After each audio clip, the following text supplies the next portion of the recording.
Hello, friends. I am Chevee. Welcome to my shed. How are you today?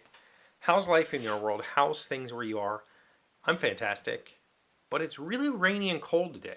It was like upper 70s, maybe 80s all week, and then today it's 50 something and rain. Weird.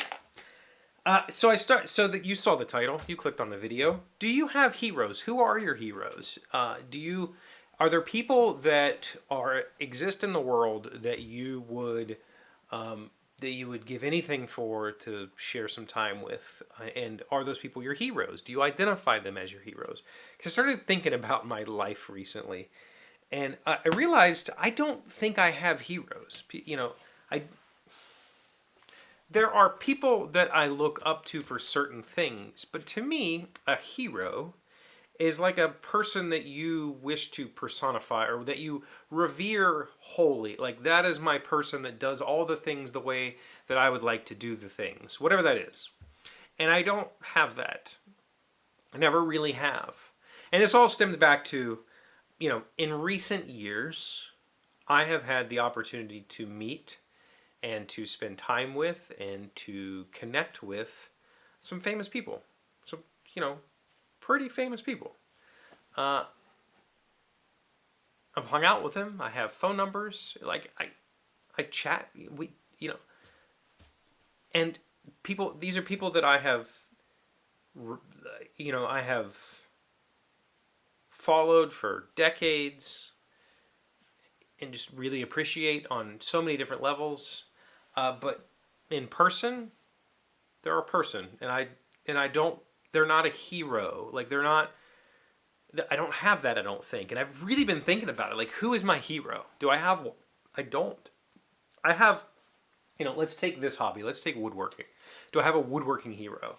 No. I mean, everybody could say Norm Abrams. I think that's a pretty standard answer. I think that Norm did some pretty interesting things. I think Norm did some not great things. You, you could say, I just completely blanked on his name. The guy from Parks and Rec. Huh. Wow. Anyway, whatever his name is, sure. There's people on YouTube that I watch. We've talked about Jimmy DiResta and Bob Clagett and David Picciuto. Like, yeah, those guys are like. There are aspects of things that they do that I admire, and I would love to hang out and spend time with them and just chat about whatever. But they're not my heroes. Like, they're just dudes who do woodworking or dudes who whatever. Like, I just enjoy what they do. There are artists that I look at and go, man, your work is fantastic, and I would love to meet you and get to understand you a little bit more. There are authors. It's all the same thing for me. Like, I don't look. I haven't. There is no person that I can identify and say, like, that is my hero. Like, that is my thing. There are people that I can look at and say, that person has produced this thing which I absolutely love. But I recognize that that person is still just a person. Like, they're not. And so I don't have this reverence that a lot of people seem to have. This past year, hanging out on the cruise, having meals and hangout times with some famous musicians, I got to see people have that, like, breakdown, oh my god, I can't believe I'm talking to you moment with these musicians. And I've never had that with anybody. Like, I don't, because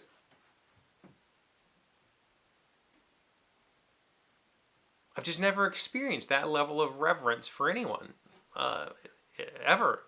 Like, I recognize that, yeah, these musicians make amazing music that I listen to on a daily basis, and I have for a very long time. But this person who makes this is still a person, and they have children and interests and hobbies and whatever. They're not just this thing. Am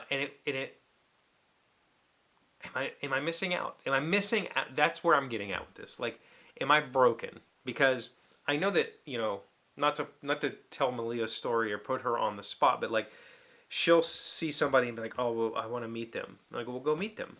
Like, just go say hi. And she can't. Like, she's just like, nah. And I'm like, cool, I will. Like, no problem. because, you know, I I don't look at the ex famous person any differently than I look at the person who's, waiting on me at the table, or the person who's in line next to me at the whatever. Like, I would talk to that person. Why can't I talk to just because this person's famous, I can't talk to them? No, like I don't have that feeling. And so I guess, like, maybe I'm broken in that way. I don't know. I cannot imagine a person that I would meet that would make me feel that way, like fluttery. I can't talk right. I mean, maybe like a really beautiful woman might do that to me. I might just have stammer over my words, like I just did. I don't know why I did that. There might. No, I can't think of. I literally no actor, musician, TV star, board game designer, woodwork. There's nothing I can think of. There are people that I admire for the work that they've done. But I admire them because of the work, not because of the person that they are. I don't know the person that they are. I think that's something to remember about these kind of famous people, is you don't know who they really are. You haven't hung out with them. You haven't spent time with them. Having had that pleasure, I found I have a much deeper appreciation for these people, because I've found real connection, like real. Oh, you do that, I do this. Like, we do the same thing. We talk about, whatever. And that's invaluable, right? But I don't know that I would ever had that opportunity had I thought this is a person that I cannot approach because they're my hero. And, the adage of don't meet your heroes. I think that's wrong. I think meet your heroes. Go seek them out and learn that they're a person just like you, right? They're not on this pedestal you've put them on. Go meet them. Go find out that they're a person, and find out what they're really like. And maybe you might have an opportunity to spend some quality time with them. That'd be pretty cool. Anyway, I'm just curious. Do you have heroes? Like, have you ever really thought about it? Like, I know there's a lot of people who say, I have a hero and it's this person, but is it really your hero, or do you just idolize an aspect of that person? Because that's fine. Like, I obviously idolize aspects of people, or I idolize specific crafts of people, but that doesn't mean that that whole person is just that thing, right? Because nobody's just one thing. Nobody. Unless you are. And if you are, you can tell me about it. Thank you for being here as always. Thank you for liking, commenting, subscribing, being amazing friends and wonderful people. I really appreciate you, and I'll see you on Monday. Today's word you should know sounds smart is vernacular. It's an adjective and a noun, meaning the language of a particular region or specific group of people. Communicating with stockbrokers is difficult for many investors because they do not speak the vernacular of the financial world. Vernacular. vernacular. See, I don't think, for me, the example is the correct usage of the word. The language of a region or group of people, that implies to me like an accent or whatever. Vernacular for me means like words that are specific to a hobby or an area of interest. Am I wrong there? Like, I could start to talk like a Southern West Virginian. I don't think that's a vernacular. I think that's an accent.